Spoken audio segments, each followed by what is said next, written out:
C'est étonnant, non? Que gronde la voix de la société, celle de la nation, de l'État. Il est temps que la vengeance tombe sur la tête du coupable et même de l'innocent. Voici l'implacable réquisitoire du procureur général de la République des Proches françaises. Monsieur le public, président chéri. Ça change. Pas dans tout le monde. Mon âme est sombre, monsieur le président, aujourd'hui. Oh oui. Oui. Ô noirceur insondable, des lugubres abysses où nos pensées amères errent à l'infini vers l'inconnu morbide, où stagnent les damnés et nos frères, que la Camarde inéluctable et glauque a tiré par les pieds vers l'infernal séjour des douleurs éternelles. Arrêtez-le. C'est de vous? Non, c'était Hommage à Lamartine, ou Les Romantiques, pourquoi faire, une évocation historique d'André Abbott et Costello, diffusée par France Culture dans le cadre des échanges culturels franco-monégasques, je dis pas ça pour vous, monsieur Fer, avec les récitants, monsieur Pierre Dux de la Comédie Française, monsieur Pierre Desproges des Jeux de 20 heures, avec Yves Saint-Martin dans le rôle de Lamartine, Dean Martin dans le rôle de Saint-Martin, avec la participation exceptionnelle de Monseigneur Ducombourget dans le rôle du lac du même nom, et de Claude Villers dans le rôle des contreforts alpins.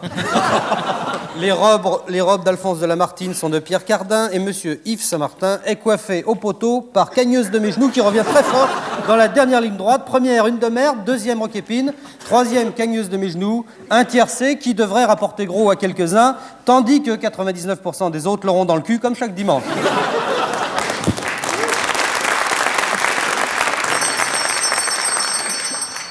Ici André Théron, mais si Théron t'es bourré, à vous les studios. Oui, monsieur le président, mon âme est sombre.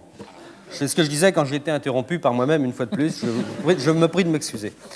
Et l'angoisse m'étreint électrique, car il faut vivre avec son temps. Oh, celle-là, elle est dure. Hein. Elle est dure. Pas de réflexion, président. Justement, à propos de train, je me suis aperçu l'autre jour que j'avais pris un sacré coup de vieux. Je dis pas ça pour vous, Léo Ferré. J'étais dans mon bureau, en train d'écrire un essai politique sur le thème « Vaut-il mieux être anarchiste monégasque ou communiste au Chili ?» Je dis pas ça pour vous, hein, c'est le truc.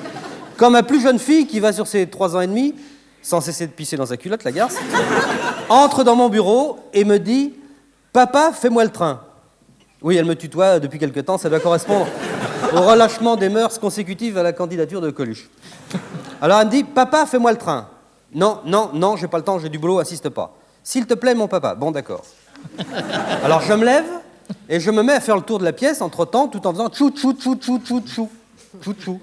Et alors, la petite fille de 3 ans et demi me regarde, de cet air à la fois incrédule et réprobateur, quoique légèrement compatissant, qu'on réserve aux handicapés mentaux légers, quand ils font des bêtises, et elle me dit « Mais papa, ma parole, t'as jamais vu un train?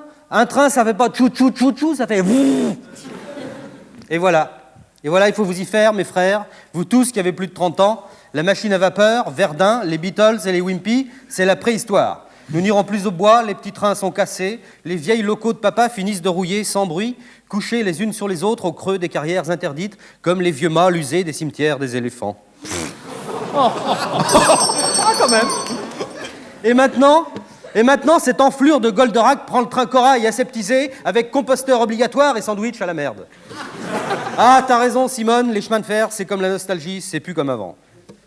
Dire que tout ce qui nous reste des années 50, c'est Léo Ferré et le jeu des 1000 francs, monsieur le président. Vous me direz, t'as qu'à prendre la voiture. Mais c'est dangereux, la voiture. L'autre jour, avec mon très cher ami et confrère Louis Rego, on a failli se tuer. C'est pas moi qui conduisais, je sais pas.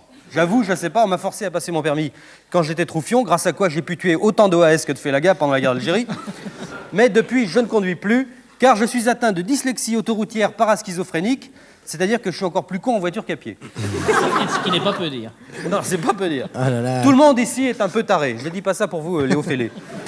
Vous ne dites rien pour Léo Ferré, alors. Si moi, je suis dyslexique, le président, lui, est atteint de maxipotatose, c'est-à-dire qu'il en a gros sur la patate. Et Louis Rego est mal polyglotte et vaxiphone. Mal polyglotte, ça veut dire qu'il sait dire cacaboudin en latin et en portugais. Et vaxiphone parce qu'il chante comme une vache. Je ne parle même pas de cette pauvre Monique Desbarbas qui souffre de physiophonoficusophobie.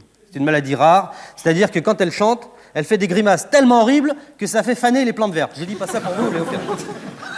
Donc, nous roulions paisiblement, Louis et moi, vers les potes du Bois de Boulogne. Quand on voit arriver en face de nous un convoyeur de fond. Un convoyeur de fond, c'est pas un scaphandrier débile qui a dit sous l'eau, non.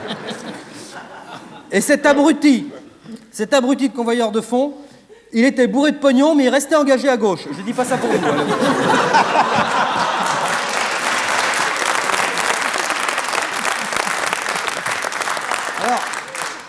Alors on l'a évité de justesse, mais on n'a pas pu éviter Denis Fabre qui arrivait en face au volant de sa Mini. La Mini est allée s'écraser dans un arbre. Malheureusement, Denis Fabre n'a rien eu. Car l'arbre l'avait reconnu, il a eu le réflexe de reculer de 10 mètres en arrière en la voyant passer sur lui. Faut dire que c'était un arbrisseau de la famille des vignes vierges et qui voulait le rester. Monsieur le Président, Mesdames et Messieurs les jurés, le grand Peter Ustinov a dit « Je plains les gens petits, ils sont les derniers à savoir quand il pleut. » Aussi, nous ne devons pas nous-mêmes être petits. Soyons grands, soyons généreux, soyons nobles. Nous devons épargner Léo Ferré, puisque, comme il l'a dit lui-même, il est la seule institution qu'il respecte. Et c'est vrai d'ailleurs qu'il n'y a pas d'autre chanteur que lui en France. C'est pas Hervé Christiani, Alain Bachung, Brassens, Brel, Ferrat, Le Forestier, Souchon, Jonas ou Balavoine ou Yvan Dautin qui diront le contraire. J'ai terminé.